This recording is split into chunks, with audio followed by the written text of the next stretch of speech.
when you're still growing at crazy rates, you're still maintaining this, really great profit margin. You're still doing all these things. It's easy to be like, well, everything's operating properly. But then when things start to slow like they are now, it's kind of one of these, oh shit moments. Yep. We need to get this dialed in. Hey, what's up, To The Point listeners? It's your boy, Cristiano, the host of To The Point Home Services Podcast. It is December. Do you remember? Do you remember that song, Claire? Claire, Jesus Christ. I'll take it. Do you remember this song, Amanda? Wait. I do. I think I'm older than you. I'm 44. Maybe not. But anyhow, that's a great song no matter what age you are. You know, if they played this song at a wedding, because they always do, like people are dancing to it. Something, December. Okay. That's where I'm at right now, listeners. I apologize. I've already called my guest the wrong name by the guest I interviewed yesterday, which is Claire. So sorry about that, Amanda. And I don't remember the name of the damn song, but it's something to do with December. And I guarantee you, even the listeners heard just that little part and say, yep, I know that song.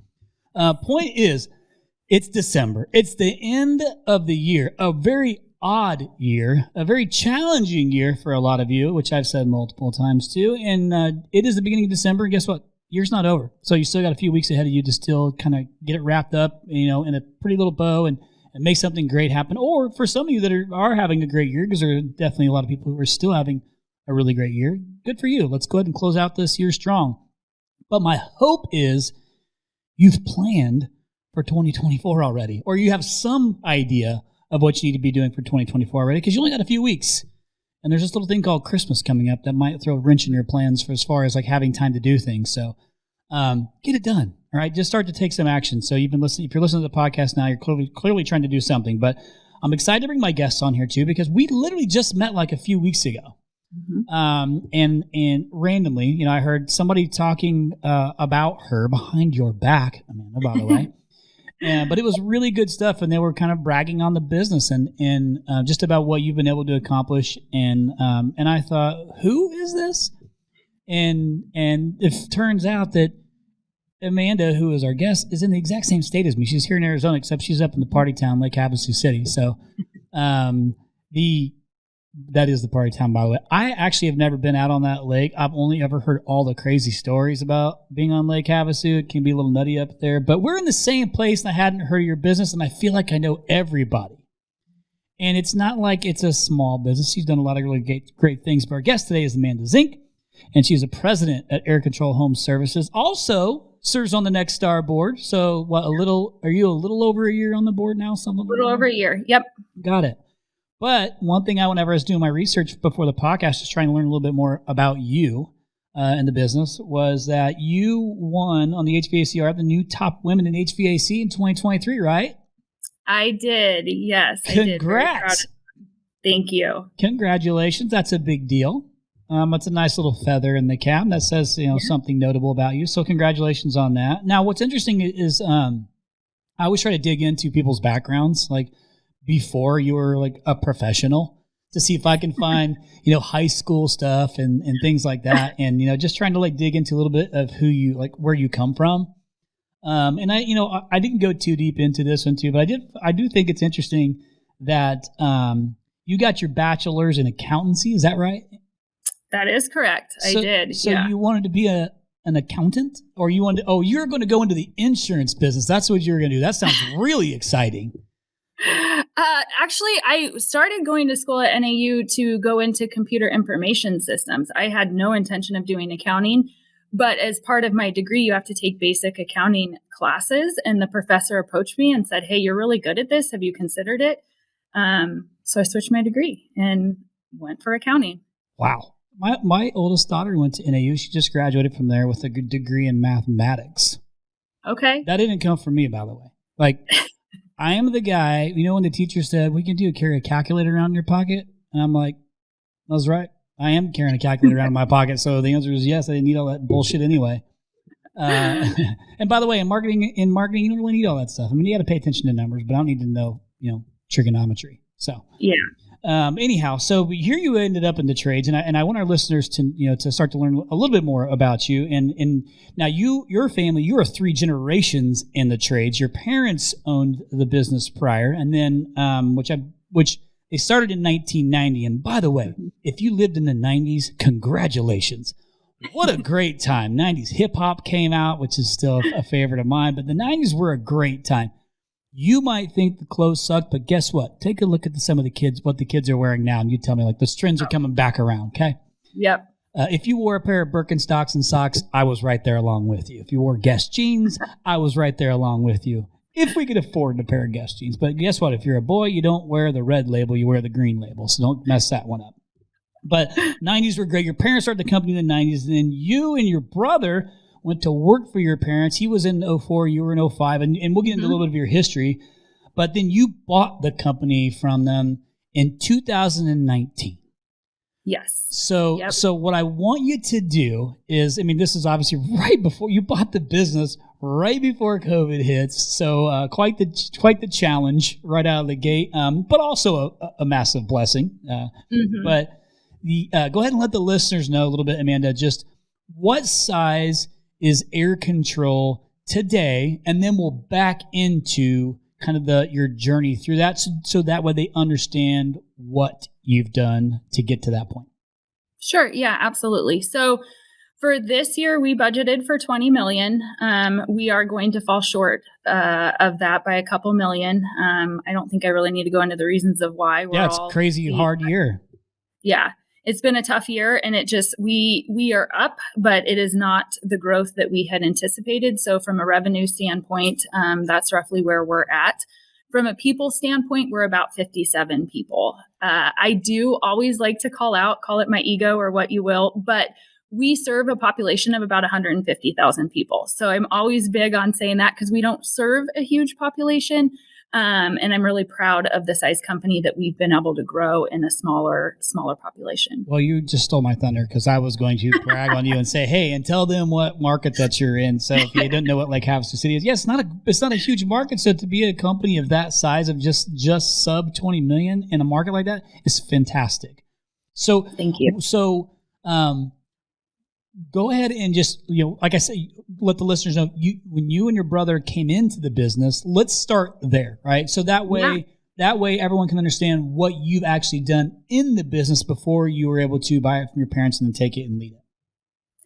Sure. So when we took it over from my parents, I think we were roughly around 5 million. That was in 2019.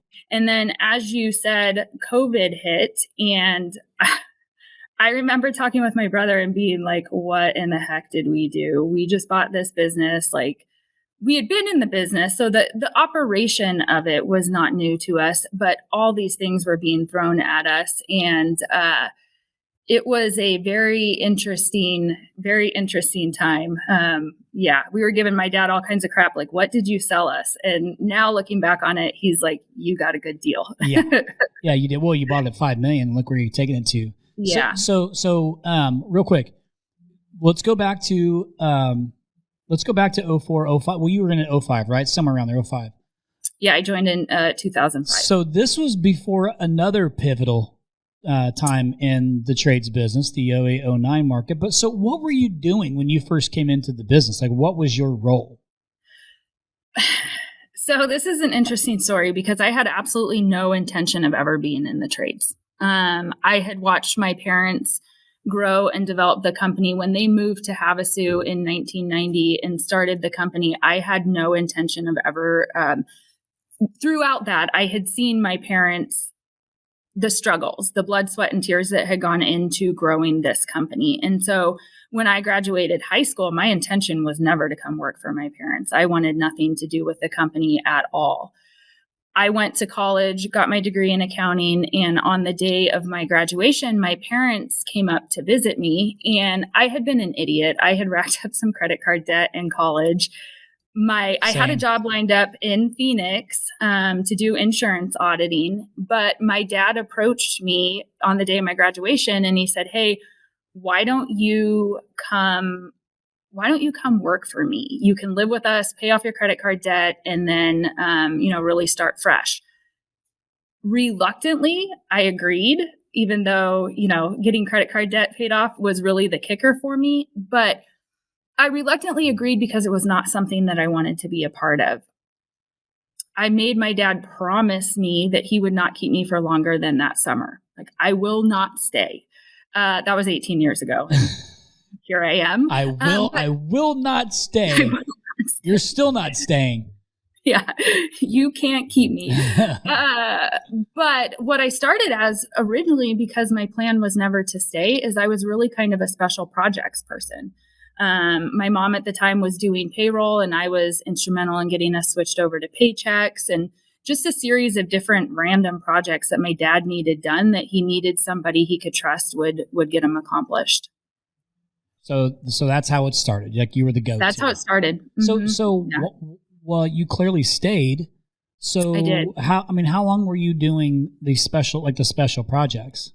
It was, I would say, for probably a couple of years. I think I initially was not very invested in the company because it was never my long-term goal. When I was in college, I always had this goal that I wanted to be CEO of some big company, and I just never saw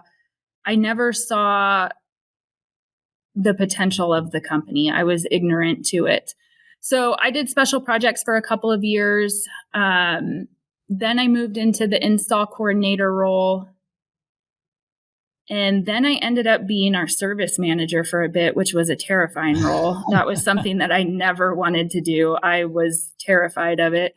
But really stepping into that role and stepping outside my comfort zone and growing was a pivotal moment, I think, in my development as a leader here in the company. Yeah. So I love that, by the way, because, you've probably heard this before, but sometimes you have to get uncomfortable, right? To get better, to advance to your skill. And sometimes just being thrown into the mix without really knowing what to do is the answer. Like, a lot of times you aren't ready, or you never think you're ready until you get in it, and you have to learn the things and do it on the fly. And doesn't mean you're going to get it done perfectly, but you will start to develop that skill and learn, along the way. Yeah. So in a lot of ways, as scary as that is, sometimes that's the best thing, throw them in the deep end. Yeah. Absolutely. I'm a big believer of that. It's something that I preach to my leadership team, is stepping outside your comfort zone and the growth that happens during that period. Got it. So what all does Air Control do? Like, what services do you all offer? Originally, we were HVAC. We added plumbing about 7 to 8 years ago. And then earlier this year, we added electrical. Got it. So HVAC is your primary. And then you subbed with plumbing, which is the typical, which is a typical journey, I think, for a lot of the multi-trade businesses, HVAC, plumbing to electrical. When you guys went through 08, 09, that whole area, were you doing new construction at the time, or have you always been add-on replacement and service model? No, we were new construction. We were largely a new construction company. We employed about 40 to 50 people at that time. We were nowhere near the revenue that we're doing currently, nowhere near the profit margins, anything of that sort. And so when the recession hit, it darn near wiped us out. Yeah. We got down to 9 people, 4 of them being family members, my mom, my dad, myself, and my brother. And I remember my dad and my brother, they were in sales at that time, really kind of by necessity. That wasn't really, my dad had done sales before, but that wasn't my brother's role. And so by necessity, they had stepped into sales. And I remember them saying, we have to go sell this job to meet payroll. We have to sell this job. So it was a really interesting time. Through grit and vision of my dad, we completely revamped the company and changed it to a service and replacement business and would not go back to new construction. This is like a very common story. You know this. Like in that moment, people pivoted. A lot of companies pivoted away from the RNC model. And rightfully so, because it's a great business. The margins are better. And especially if you need cash flow, like you pay a little bit faster. There's a lot of benefits to it, a lot of perks to it. But a lot of contractors pivoted in that time. But you also learn a little bit about yourself in that moment too. I launched our business, Rhino, in 2008. Different because when you had to pivot and try new things, that's the perfect time to do it, because it's either you try something new or the business dies because the new construction business was atrocious, right? And that's why a lot of companies struggled. So for us, it was a blessing because we were the new thing that people tried. What's this? Did internet marketing stuff because it was still super scary and still early on, and people pivoted and went that way, and that kind of sent us down this path. But it was a blessing because there was plenty of add-on replacement and service demand business sitting out there that we were able to go get with minimal competition. Today, it's much different, right? Like, it is an incredibly competitive market. Now, most competitive I've ever seen it was this year. On overall spend, it's been an absolute battle, and I manage 700 contractors. So I see a lot. But there's some consistent things I see across some of the more successful contractors, and that is most of them have calloused hands, right? Have a little bit of grit built into them. Have been through some hard times and then figured out a way to get through it. You're resourceful. You worked your way through it. But the unfortunate part is there's still a lot of companies that give up. And even people listening right now are probably feeling super defeated about how this year's been. But you can change it. Like, you can do something different. You have a lot of help that you can do it. Sometimes it's just like, hey, number one, believe in yourself. Oh, yeah. Like, you already went down this path. You already started down the path. You are capable of doing it. You just might not have the answers. You have to go ask somebody for it. So let your pride go, let your ego go, and go ask for it. So you went through this, right? And you've kind of got some calloused hands. You've been through the business. Then you buy the business right before COVID hits. In a way, like, you're kind of prepared for it. For the actual market, not necessarily for the situation. None of us were prepared for that situation because none of us went through the whole bird flu and the whole, that whole deal early on. What was the other one? The plague. But, in some ways, at least you kind of had some of these calluses to know, like, okay, I got to get gritty again in this deal. It ended up turning into being a beautiful time for the trades, over the last few years. But you got to see what it looked like beforehand, too. So you learned a few things. You grew the business. Clearly, you bought it at $5 million. It's not $5 million anymore. It's sub $20 million. And you're in a small market, and you have 50, nearly 60, employees, which arguably is tougher than growing a business. Is make sure you're managing everybody and taking care of everyone and leading them and giving them all the things that they need to support your customer base, right? To really care. Now, what does your brother do in the business? What's your two different roles? Like, what are you doing? Like, what's your day-to-day today look like? So I operate as general manager. Generally, I'm overseeing the entire company and the leadership team. My brother has been highly involved in the company for the last number of years. He ran our install department for a large period of time. Him and his wife just had twins, identical twin girls. So he is still very involved in the company. He does oversee our sales team. And then we don't do much new construction. We do a pretty small amount of new construction, just really high-end homes. We keep it to a very limited amount. And he does oversee that as well. Got it. Okay. Like custom home type stuff? Yeah. Gotcha. That makes sense. Twins? Good grief. Yeah. Identical twin girls. Identical twin girls. We actually have one of my employees been with me for about 6 years now, Elliot. Some of y'all who are listening know who Elliot is. It looks like Jason Momoa. Like, the guy got all the right character. Like, he got everything good in his genes from his family. He's like, he's an identical twin. Him and his brother were on The Amazing Race. Cool. I was busted chops because they finished like next to last. They lost to the Bella twins, if you guys know who the Bella twins are from wrestling. But it's difficult, like, having twins. Like, I have 4 kids, but if you get twins, like, that's a whole nother level of like craziness that I'm so grateful I wasn't a part of. I have 4 kids. Talking about grit and determination, right? Ain't kidding. And mental fortitude. Fortitude's a big deal. All my kids are spread out. I have 23, 17, 12, 9. Because it took me that long to want to do it again, to make sure there was somewhat of some self-sustaining. Yes, that will build some grit and determination. So now, okay, I'm gonna pivot for just a second. Yeah. I mentioned right in the beginning in the introduction that you're on the Nexstar board. So clearly you're a part of Nexstar. You've bought into the Nexstar model, and you believe in that, and it's obviously helped you in some way, shape, or form. Not just by what they have to offer, but also the relationships that you forged, like like Claire, who was on the podcast last week. why did you join the board? Like, why was that important to you? Because listen, I've served on many boards. I'm still on boards. And in a lot of ways, it's a very thankless position when you get on there.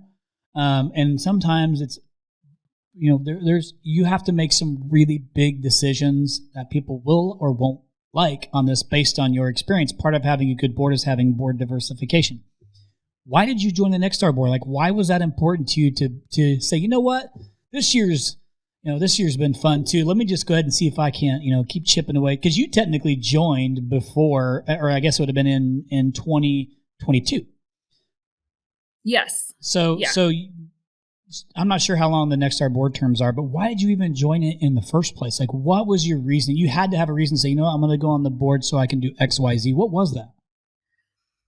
So we joined Nexstar, I think it was 2020. So I'm actually a pretty new Nexstar member as well.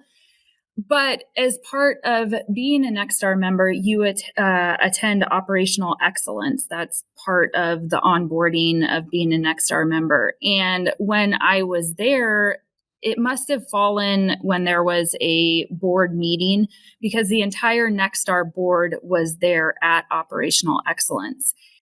And listening to what Nexstar was delivering, what they were offering us as a company, we grew a ton. As you said, we went from 5 million to sub 20. Do I think we would have grown during that period of time, regardless of whether we had Nexstar or not? Yeah, absolutely. Right. Do I think that Nexstar made it easier and we were able to grow faster?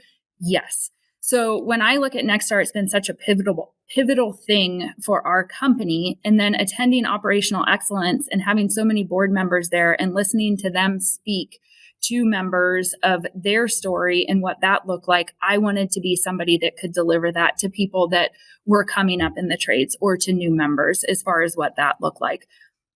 But so I set then at operational excellence, I set that I wanted to be a Nexstar board member. I put that in my vision. I anticipated that being 5 to 7 years down the road after I had joined Nexstar. But unbeknownst to me, last year, my Nexstar business coach nominated me for an open board position, and away we went. Got it. Okay. Hey, speaking of your vision, I read one other thing that we're also making come true today, and that was that you had on your vision to do a podcast. Mm-hmm. This is your first solo podcast. Like, this is it. Yes, it is my first solo podcast, and I think it's important, and I haven't told you this, and I didn't put that in the Women in HVACR, but my goal was to be on this one. Really?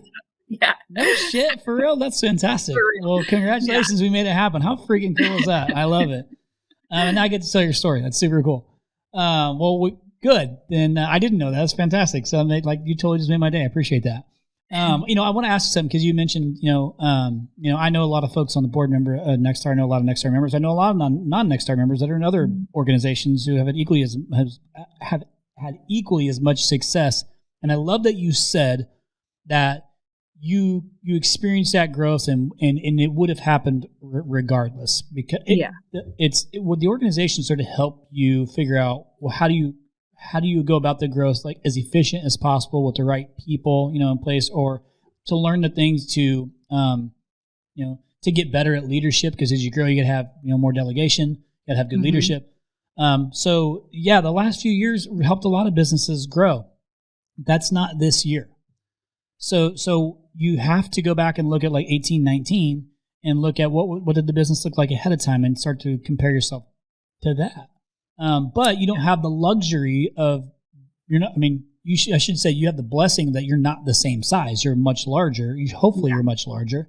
Yeah. Now what are you doing? So one thing I think is incredibly important that you made me think about was having a good group of, like a good peer group is really important to be a part of. Like I have really good friends of mine that I'm in a text message group with, and I'll name drop them right now because these guys are my buddies and we share everything, both personally and professionally, the good and the bad. And in that group, I've got my, these guys are all my buddies. Tommy Mello, Ishmael Valdez, Chad Peterman, Chris Hoffman, Aaron Gaynor, Tom Howard, and Travis Ringy. So in that group is a lot of powerhouses, a lot of really successful businesses. And I'm telling you, everybody is feeling the struggle. Mm-hmm. But these guys I rely on. Like when we have questions, I ask them. When they have questions, they ask us. So having a good peer group that will like give you the real shit, like not smoke and mirrors, not like fluff you, not just be a yes or like agree with you, that will challenge you is so incredibly important to have. Do you have one, Amanda?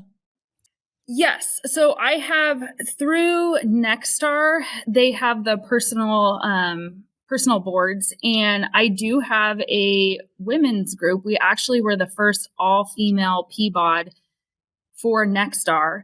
So I have that, and I rely on them tremendously. But through the Nexstar board, I was able to connect with Claire, who I know you are having on your podcast or had on your podcast. Yep. She has just been a light for me, especially through this year. This has been one of the more challenging years for me, not just because we haven't grown as much as we anticipated, but just from a leadership aspect and questioning if I'm the right person to be running this company. I had some missteps earlier in the year that I just felt were dumb on my part, and having that person to be able to rely on and talk to. And Claire has really kind of filled that void for me of having a strong woman to be able to reach out to and rely on. Got it. So that actually makes for a great segue, because I want to talk just about, and I asked Claire the same question because I really, really champion her opinion on this particular topic, and it is around female leadership in the trades, which, by the way, I'm very, very, very much for it. It doesn't, it to me, it's you're a leader regardless. Regardless of gender. But what is your take on this? Because you and I talked a little bit about it, pre-podcast, and a lot of people have strong opinions on how we go about trying to prop up or promote women leadership. And again, I'm for it. I just don't think it needs to be done in a way that's segregating the two, like the genders. So you earn it, like you earn your way. Like, I think it's great that you shared a little bit of your vulnerability on like, hey, am I cut out for leading this business? Well, guess what? There's a lot of people who feel that same way, regardless if they're black, white, male, female, don't matter. Yeah. But you still are in the position of you have a company that's bigger than most. Like the fact that you're nearly 20 million that's a great business. So of course you feel that way. Because when's the last time you led a company the size your company is today? Never. So how are you supposed to, you know what I mean? Like, so that's how, like, that's part of how this thing works. You have to own it. Like when you don't know, you ask for help, but you don't give up, you just ask. Like, so you had Claire to lean on. But like, what's your take on women leadership in the industry, and like don't give me the PC pageanty answer. Like, give me the good stuff. Like, what is your vision on women leadership in the trades? So I think this is an interesting question, and I've been asked it a couple of times over the last few months. And I quite frankly, I always struggle with the answer. And here's why. It's never been a thing for my company. I run the company. I have a woman install manager. I have a woman warehouse manager. I have a woman marketing manager. I've had women installers. So it's just never been a thing. So I struggle with it because, to your point, there is not that segregation. We are all a team and we all operate together. Yep. Now, I'm not so ignorant to the fact that there haven't been women that have blazed a trail ahead of me that have made that easier for me. I think that there gets a spotlight put on it because there are I don't want to say so many, but there are men that are running these huge companies, these $100 million plus companies. And there's just not as many women that are, if any, that are doing that. That doesn't make it a sexist trade or that there is any sort of segregation there. It's just simply, we have not reached that level yet. I want to see that, and I want to see where there are more women that are running companies of that size. But we're just not there yet. Yeah, I love that you said yet. I'm 100% agree with you. And so for everybody listening right now, too, the reason I keep bringing it up is you might hear or see socially a different stance, but that doesn't mean it's the majority. Like, this is what I love about Rhino X is, yes, I bring in the biggest, those big players, the 100 million plus players, because I've done business with them. I have relationships with them. Those are my, like, so of course, like you can't bring in someone who's 10 million to teach somebody who's 30 million. Like, it doesn't work that way. So you have to bring in bigger players. But so my heart has nothing to do with male, female whatsoever. It has everything to do with, I have relationships with these people. I can bring them into one room and I can continue to serve the trades. It's just that it's geared towards larger contractors. My wife is the COO of this business, and we're 70% female ran business at Rhino, and those not even a question. Like, we don't talk men, women. Like, it's just who's the best. A lot of times the females are better at some of the jobs. Like, my wife is much better than me at her things. I'm good at what I'm good at, but it doesn't matter. Like, we pick the best person for the job, period, based on your experience. Like, that's how it goes. So I'm a big champion of it too, and I'm loving the movement that I'm seeing of more females talking about it publicly, because I want people to see how good the trades are, and I think it's great if we can get more females excited about being in the trades. And so there's a lot of, like you said, to your point, like the Mary Jean Andersons or people that are blazing the trail for female leadership in the trades. I'm all for it. So thank you for answering that. I think real quick, that's an interesting point, because when we talked and we were talking about me being on the podcast, one of the things that I said to you was, I want to be on the podcast because you feel like I have something valuable to say, not because I'm filling the slot of a woman. But in thinking about that, it's okay even if I'm filling the slot of a woman, because I am getting the voice out there that there are women that are running larger companies, that there are women that are making movement in the trade. And that's been going on for a while. To your point, the Mary Jean Andersons, like, she's a rock star. Yeah. She's been killing it. But I think that it is important that when we are given opportunities to fill some of those slots, even if we think maybe we're not worthy of it, that we need to do it and move forward to progress that, to continue to progress that forward. Yeah, totally agree. So that's why I want to jump into this. Is a good segue to kind of jump into like more tactical things within the business. So we'll hit on the operational side, we'll hit on the marketing side, we'll hit on the like the leadership side of thing, or training, like ongoing trainings that you guys do at Air Control. So. Sure. So for our listeners, in 2024, don't be afraid of this, but it's going to be an absolute battle. No question. An absolute battle. And my job as the host of this podcast is to try and give you as many tools to pick from that you can implement in the business to help make the business stronger going into 2024, regardless of market, regardless. Because there are some things that you can just look at internally, and as long as you just like tighten the ship and do those things and focus on it, maybe it's call by call management, maybe it's training, maybe it's making sure you get your finances in order, make sure it's like whatever it is. There's things you can do and sustain. I promise you, if you just do them right. And if you don't get it right, you ask for help, or you change it up and make it to where it does work the way you want to. But don't give up. But then my job is to give you plenty of those things, and so. Now that you've heard a little bit of Amanda's history, she's been through some things in the business. Like, so that's why you have credibility to be on this podcast, is you've kind of been through some rough periods.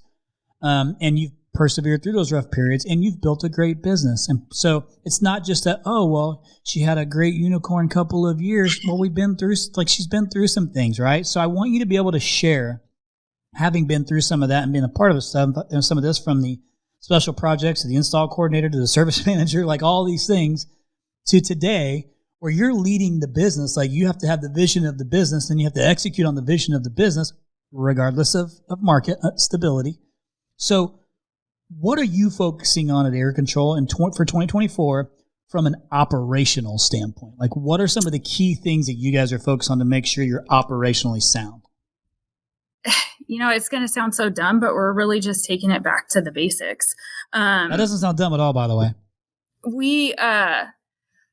I think when we look at it, we ran a great company through the COVID years. I think we did a great job with what was thrown our way. Looking back on it, I think that we got relaxed in some of the areas of value delivering, of some of the metrics, that KPIs that we should be hitting every day. We could get away with not hitting them because the work was just pouring in. And quite frankly, we were doing as much as we possibly could with the workforce that we had. So one of the things that we're doing is taking a look at for our call center. Right now, we're really analyzing our call center, and it's okay. Are we hitting the inbound? Are we hitting the outbound? We have our 3-day call board, but are we hitting the replacement opportunity percentages? We were missing that. We were missing the replacement opportunity percentages, and it didn't end up being detrimental. And I use that word loosely because it's still not detrimental, but it's, if we're not hitting those, then the techs can't do what they need to do and hit the numbers that they need to hit. So right now our focus is on the call center, taking it back to what are those KPIs? What are those metrics? Where do we need to be? And really kind of moving through our whole company with that and seeing what that looks like. So who do you blame for that, right? That you kind of got complacent. Who do you blame for those things? Quite frankly, I blame myself. Yeah. See, because it's easy for these things to happen, and you got to be self-aware of, like, oh shit, yeah, like that's on me. We're the leaders. That's on me. Now let's go back and fix it. Totally okay, by the way. I mean, that sucks to say out loud, but it's the truth. And many people listening right now feel the exact same way, by the way, because it was easy to get complacent because just the volume was coming in. Now it's like, oh shit, like grab the reins back and like let's start to pull back on those a little bit. Totally. And I think, for us as a company too, and maybe it was being a new operator, I wasn't new to the trades, but I was new to having the reins. We probably undertook more than we should have. We rebranded, we built a new building, we added electrical, we did a series of different things, and you just kind of take your eye off the ball a little bit. And when you're still growing at crazy rates, you're still maintaining this really great profit margin, you're still doing all these things. It's easy to be like, well, everything's operating properly. But then when things start to slow like they are now, it's kind of one of these, oh shit moments. Yep. We need to get this dialed in. Yep. I mean, and listen, like there's so many people that are listening to this that can relate to you right now. Because it has been that way. It's like, it's always funny when you're making money, if you've ever heard that cliche term before.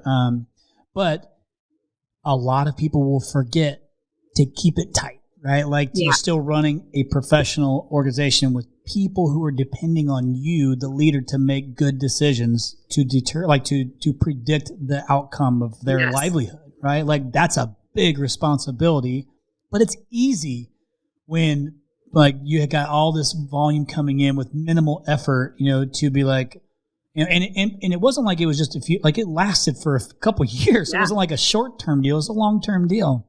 Well, and it seemed like every year got better, right? Yeah, like sure grew a decent amount, grew even more.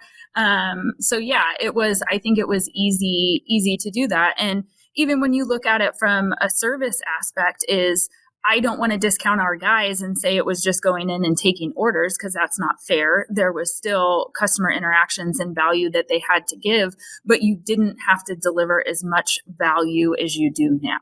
Totally. Yep. I mean, it was just easier, right? Like it was just a little bit easier. You didn't have to prove as much value to get to the same end result.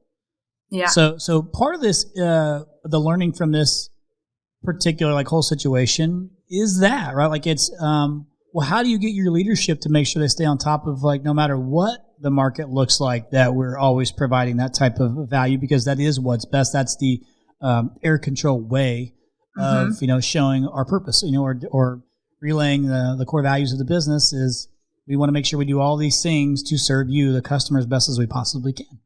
In addition to the value.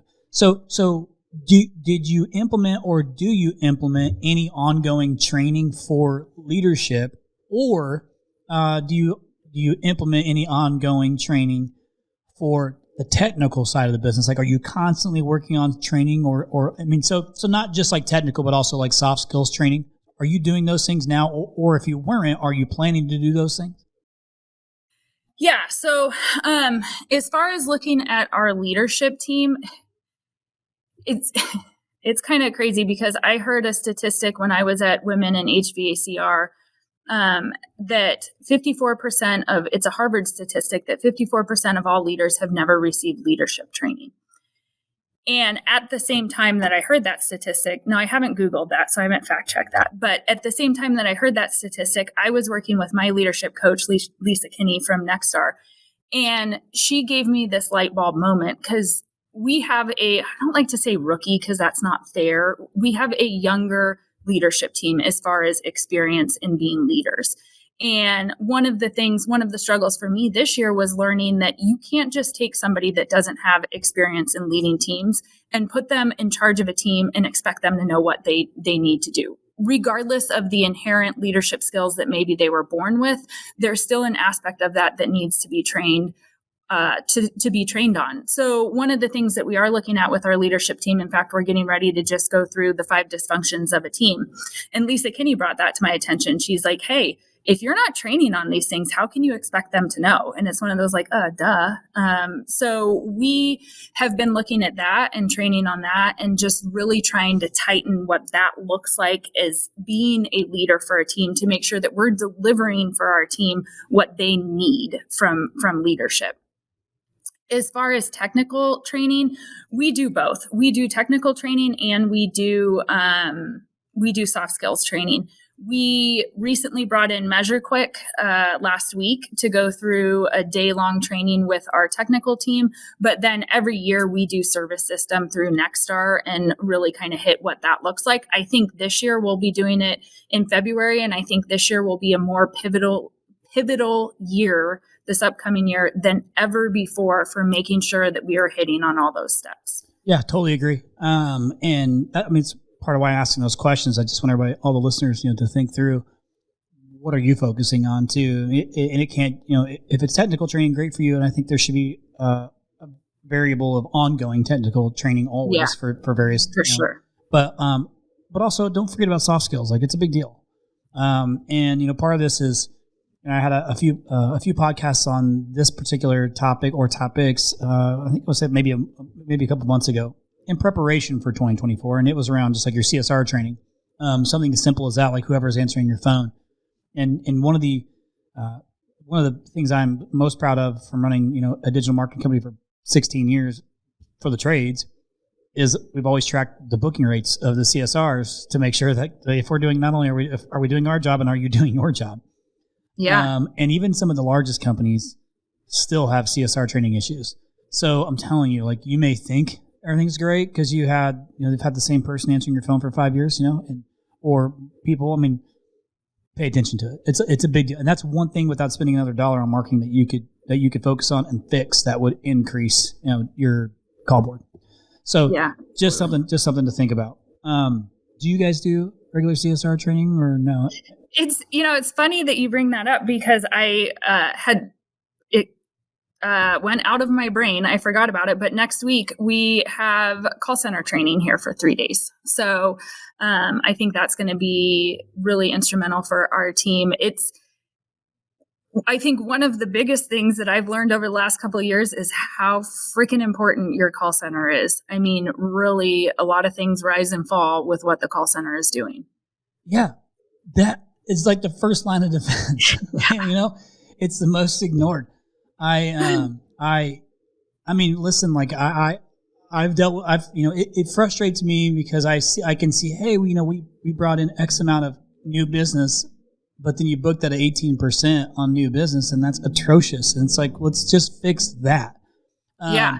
And people will do it, and then it'll fall off. And they'll do it kind of like yourself, like you admittedly do it. This is like very common, by the way. So I just went out and got a CSR coach, and one that came from a reputable organization who was a leader and said, I want to, build my own thing. And I was like, please come in, because every time I see one of our customers drop below the average, I'm going to make sure that I connect you guys to you and let her build out a team. And she built out a team. We tested it on the WeCare on WeCare and over in California. And we tested it on any hour group. So like monster call volume, and we were able to move the needle for them. These are big organizations. Yeah. Because to me, listen, we're a partnership. We're all trying to spend money and to try and drive, new business into it, but it's only as good as a person picking up the phone and answering it. So pay attention to those things. And if that person is you, like listening right now, that person is you, be mindful of how you answer the phone. Nothing like drives me more crazy. I don't know if this happens to you, Amanda, but, and this is kind of childish, so don't laugh at me. But if I call a business, I'm calling somebody to do Christmas lights, my roof lights, and they answer the phone, hello, it immediately annoys me. Because I'm like, oh, I'm sorry. I thought I was calling XYZ, company. Is that not who this is? Yeah, that's us. I said, oh, okay. I couldn't tell because you said hello. Like totally a childish thing to do, but just irritates the shit out of me. So I feel like the need to like poke on them a little bit. But you can't be that person, if that's how you're answering your phone. Like, you cannot. You have to still be professional. Like, you only get don't get a second chance to make a first impression. Well, guess what? When you say hello, it makes me want to hang up. Yep, absolutely. Don't be that. So don't be that person. So okay, I'm gonna segue into the next piece of it, which is my world, in the marketing side of things, because a lot of times what I've seen historically happen is when the market gets tough, people pull back. That's the majority. Pull back on the marketing spend because on the P&L, it's usually up there, and it's the easiest one to cut because you're thinking about it from a cost savings perspective, in the micro, like in the moment for the time being. But what you're forgetting is, like, where else are you getting customers from? Like, you should be getting repeat and referral business. That should still be a large chunk of your business that's coming in. But what else are you doing? Like, make sure your brand's on point. Yes. But if you're too late to that party, well, then what are you going to do? Yes, you can still build your brand. That's not going to help you right now. So I love to share everyone's opinions on what are the marketing tactics that you use or have used or are going to use to help try and drive new business. And what you can share too is, no matter what it is that you say, I guarantee you I've tried it, right? And I guarantee you a big chunk of our listeners have tried it. So maybe all this is a reminder. It's not like she's going to say something that's like, oh, I don't want to share it because then somebody in my own market can run the same thing. Well, if you run the same thing, then maybe you should reconsider what you're rolling. Maybe you should try something different, to separate yourself in a market. So it's not a big deal to ask this question. It's literally saying, hey, what works for you in your market? You're in Lake Havasu City, Arizona. It might not work the same in Milwaukee. It might not work the same in Virginia Beach. But what are you doing to, from a marketing standpoint, to help air control going into 2024? Do you have that planned? We right now are in the process of finalizing our 2024 marketing plan. Having said that, we are not reducing our marketing budget whatsoever. Why, Amanda? Why? Because we are going for it, and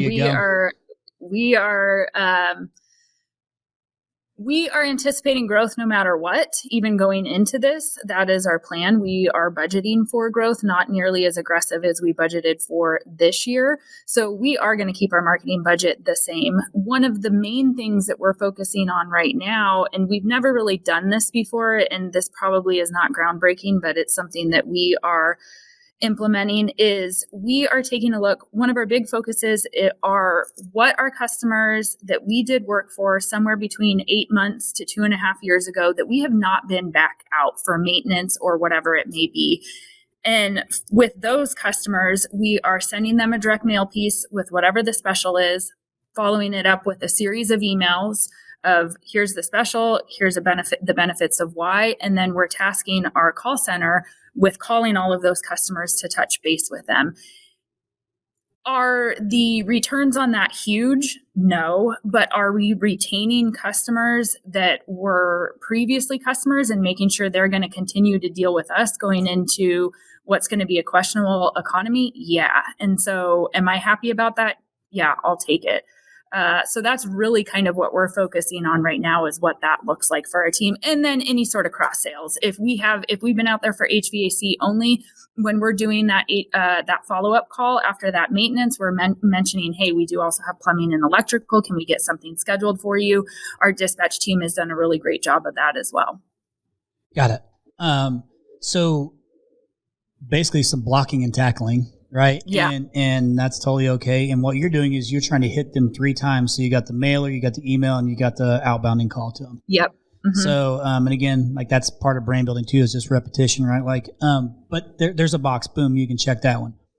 For the listeners, something else that you can do too, if it's like, let's just say, because there'll be people who are listening who are saying like mailers are expensive, and I can't afford that. And maybe that's true. But something that you can afford is, I guarantee you, if you're on social media, I guarantee you there's a social media group for your neighborhood. If you just go into Facebook and you search for like your neighborhood, I bet you find a group page for your neighborhood. And so you can go in and just contribute education from your perspective as an HVAC owner. Don't go on the neighborhood group and sell your stuff. That's not what anybody wants. You go on and educate them about what they what the people in the group should. All of them are in a home. They might not all own a home, but I bet you there's a lot of people that do own a home in there. And you just go in and you offer up education. And then what starts to happen organically, and even sometimes fast, is people will start to refer you in that group. Because like if you go into that same group and search for air conditioning company or plumbing company, I bet you'll see some of the previous comments that pop up of people asking for references on them.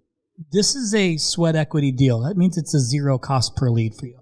Right? It's an easy one, so you got no excuse. It's just time to go in and do it, or have your office manager go in and do it, or someone go in and do it. It's worth it. I've seen a lot of success just come from those little bitty groups, and all it does is snowball. Key ingredient to this thing is you have got to take care of that customer that came from that group. Oh, yeah. Because if you do not take care of that customer who came from that group, they will share in that group that you did not take care of them, and then it has a negative effect. So that's a little asterisk. But they are incredibly successful for a lot of contractors who get and do that. Simple. I love that. We, for years, and in fact, we're looking at doing it again into 2024, we would do it in the newspaper. I think social media is a great spot to do it as well.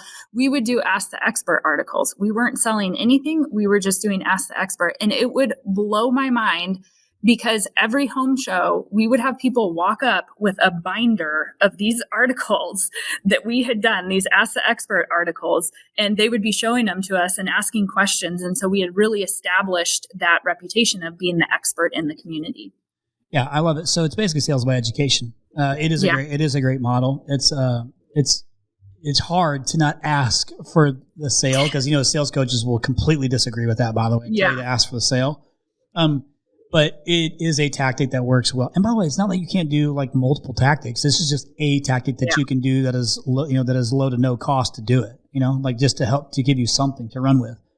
Like in regards to offers and things like that, when you're in an unstable market, or a market where the interest rates are ridiculous, or whatever is going on, who knows what the hell's going to happen, with the presidential election and all that stuff going down. But we've been through this before. It's not like it's anything new. But the financing offers still work. Like if you can roll out financing offers for the as low as number, as low as $89 a month. Obviously it depends on credit, it depends on what you're putting into the home, but it's a psychology game. Like you're just trying to get the homeowner to check the box and choose you. But if they can go ahead and apply from your site and go ahead and get pre-approved, and you can get kicked out the pre-approved amount, not a bad gig to walk in somebody's house knowing what they're pre-approved for. Huge. And the person who filled it out is already down the path. I just had the same conversation with Claire.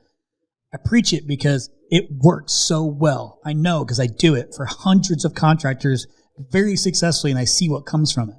So do it. And you can use it year round. Obviously, sometimes it's not as successful, but I promise you there are people still searching for straight up install business all year long, because their mind thinks I can get it cheaper in spring, I can get it cheaper in fall. Yeah. So, and then typically those people are paying with cash. So there's that. Okay, I'm going to segue one more time, because we're already like almost an hour into this thing. Did you know that?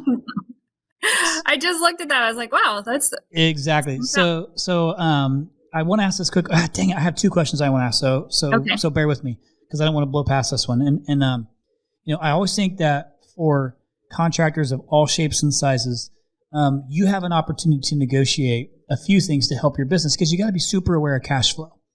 Mm-hmm. And what do you actually have in the business to sustain you if shit went south for 3 months? I'm not saying it's going to. I'm just saying, like, maybe think about it at least at 3 months in advance.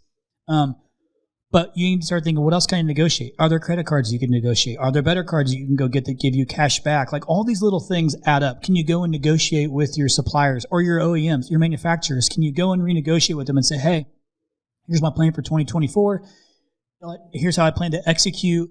Can you help me on price, knowing I'm going to hit X number? Or can you tier it out to where once I hit this number, it drops to this? Like, there are options to get your manufacturers to work with you to be helpful. Listen, if you buy nothing, it does them no good. So don't be afraid to go and have them come to the table. And if they do not, I'm going to, newsflash, if you're in the HVAC business, the majority of homeowners could give two shits on what piece of equipment you put in their house. Like, I promise you, it's does it continue to work? You don't have to come back and how, what can I how good of a deal can I get on it? And maybe it's efficiency, like how it's going to impact my electrical bill. Like, but I'm telling you, 9 times out of 10, the homeowner does not care what brand you put in their home. Amanda, would you agree with me or disagree with me? I totally agree. It took me a long time to figure that out, but I 100% agree. Thank you. And if you don't have a really good brand or brand equity in the market and you need to leverage the manufacturer brand, I'm a champion of that, by the way, because at least they spent millions and millions and millions of dollars to build a brand that the homeowner could potentially be aware of. So sometimes you leverage it that way, but in most instances, you need to do what's best for you. You need to do what's best for you that helps you sustain your business. So sometimes going and negotiating with the manufacturers is something that you can do. But anything outside of that, Amanda, that you can add to it today, where there's some negotiation points that the listeners could go to? I don't really necessarily know about negotiation points, but I have been largely working with our controller to be looking at really all of the reoccurring invoices that we have coming into the company. Because back to that kind of getting lax, I think there's things that have snuck up on there, fees and different things that have popped up that maybe you didn't realize you were paying. And so pulling that in and taking a look, and back to that getting lean is just really looking at those things and seeing, are there things that we're paying that really we don't need to be paying? I also think for me, going through the last couple of years, it was easy to get distracted by the shiny objects. Like, this company offers this, and it can do this cool thing. Let's sign up for that. This company does this and it can do this cool thing. Let's sign up for that. And I think we signed up for too many shiny objects, and it's like, okay, let's bring that back and pull in some of those things that maybe we signed up for that we don't actually use or need.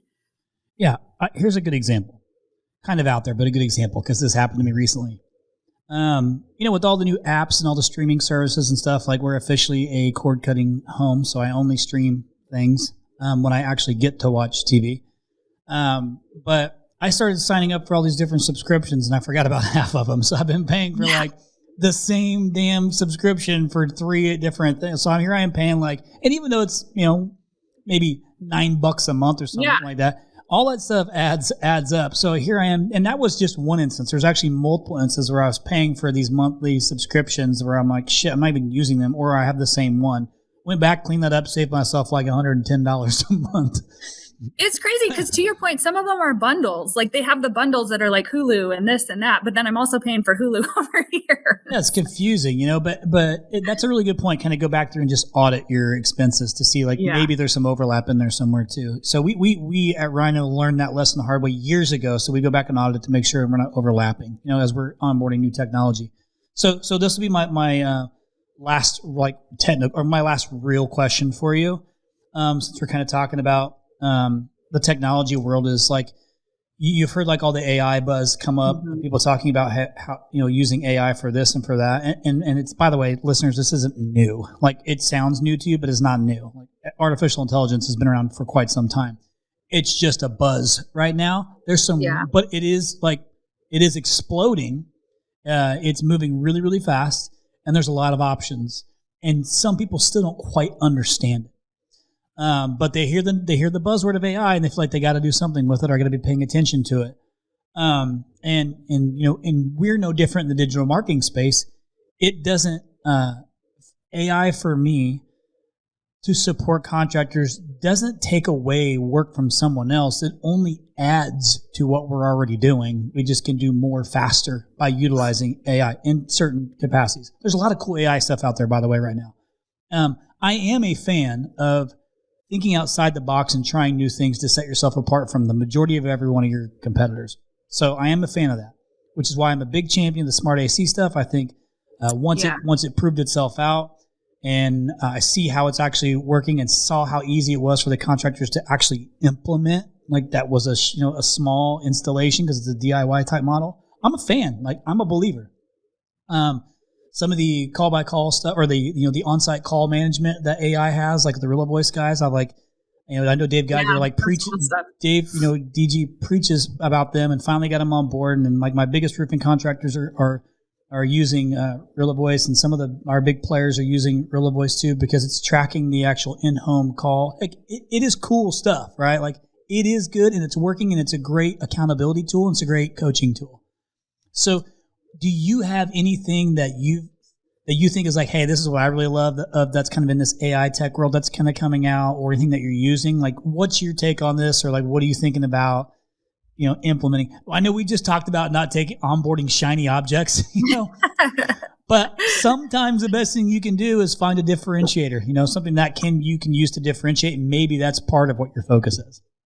Yeah, absolutely. It's funny because speaking of Rilla and speaking of Smart AC, I have a call scheduled with Rilla pretty soon here. And then Smart AC, we just did a call with them. Like, those are definitely things that we're looking into and want to implement into our business, and don't look at them as that shiny object.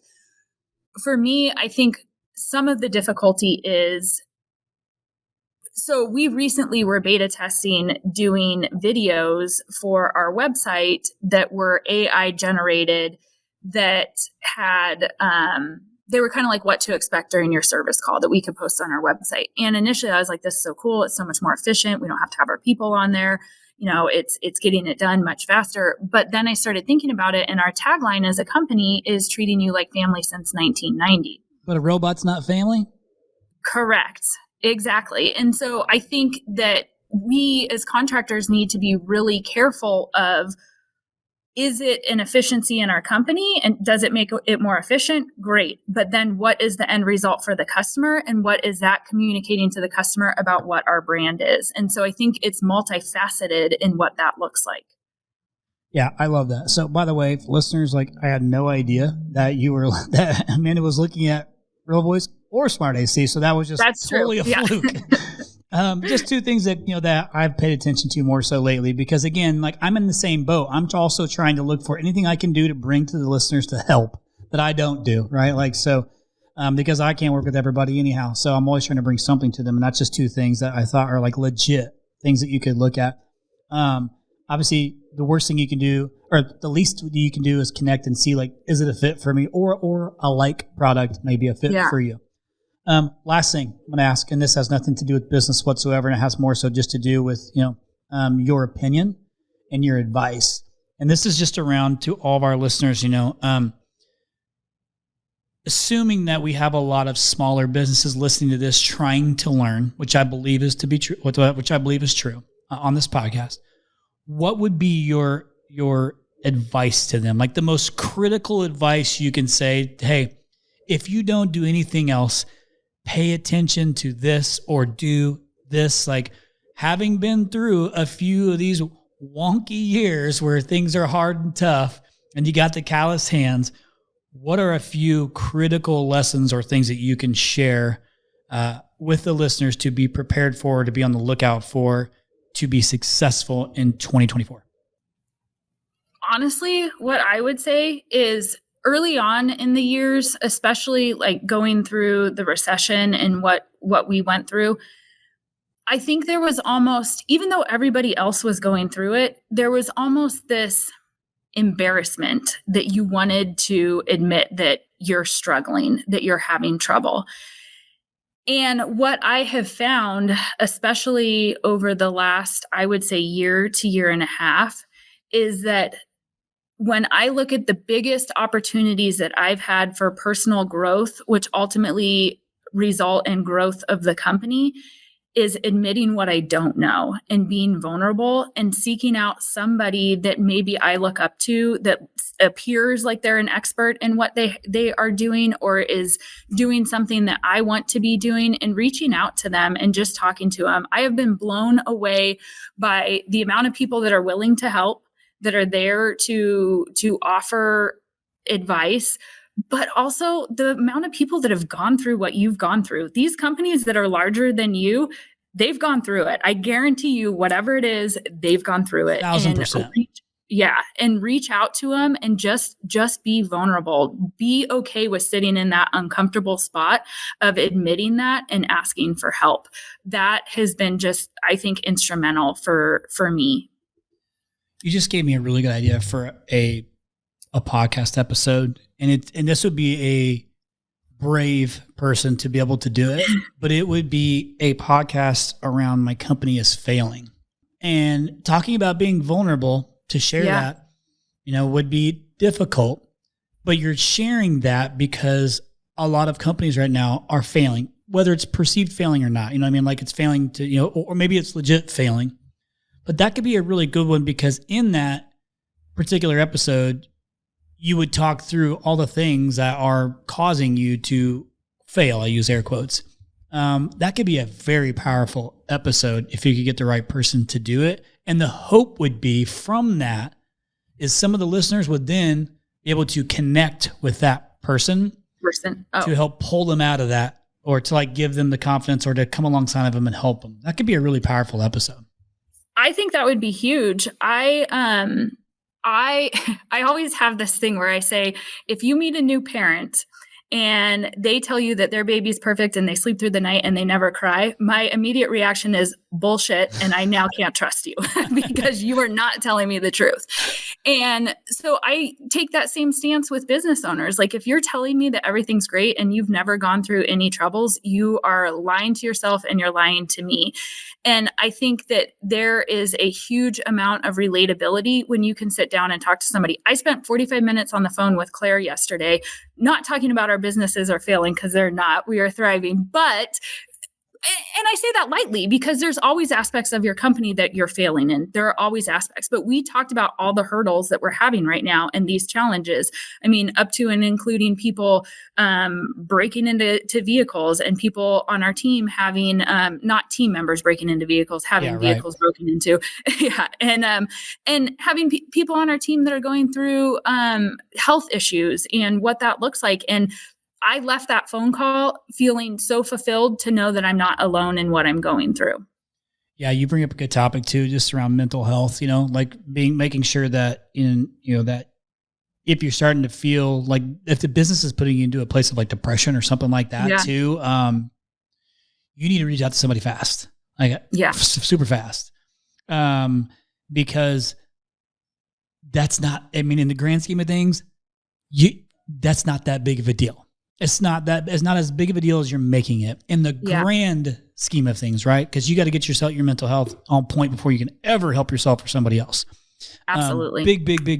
Big fan of making sure we are on top of that, especially because the last few years I feel like it's gotten a little crazy with the mental health stuff. And I just want to like put that out there. But you're right.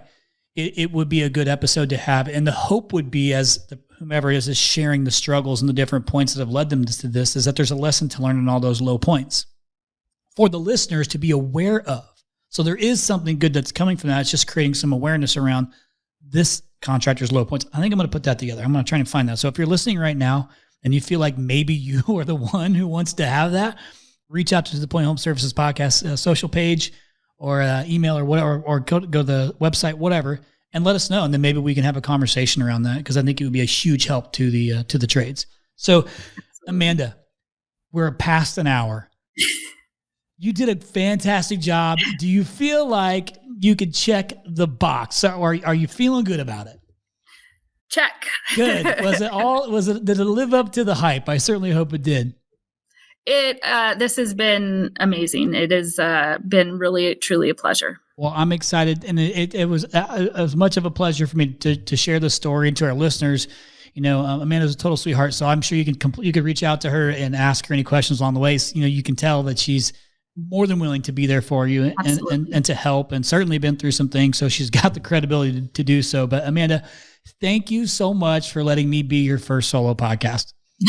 Thank you. I achieved another item on the vision board, so I'm happy about that. Heck yeah. Well, listen, you and the family have a very Merry Christmas. To our listeners, same thing, whatever it is that you celebrate. I celebrate Christmas, so regardless, have a great time with your family. Make sure that you slow down. This is a problem that I have. Make sure you slow down, take time for yourself, take time for your family, because we don't necessarily work to live to work. We work to live. So take the time, but don't fall short on making sure that you're square for 2024, because though it's December, you still have a few weeks left to start chipping away at it step by step. So hopefully, you know, from this episode, you're able at least to relate to something, and you found some form of action, whether it be in the operational stuff that Amanda shared, or the leadership stuff, or from the marketing standpoint, or from the negotiation points that we talked about with your OEMs or suppliers or credit card companies or whatever. So you don't have to do everything, but you got to do something.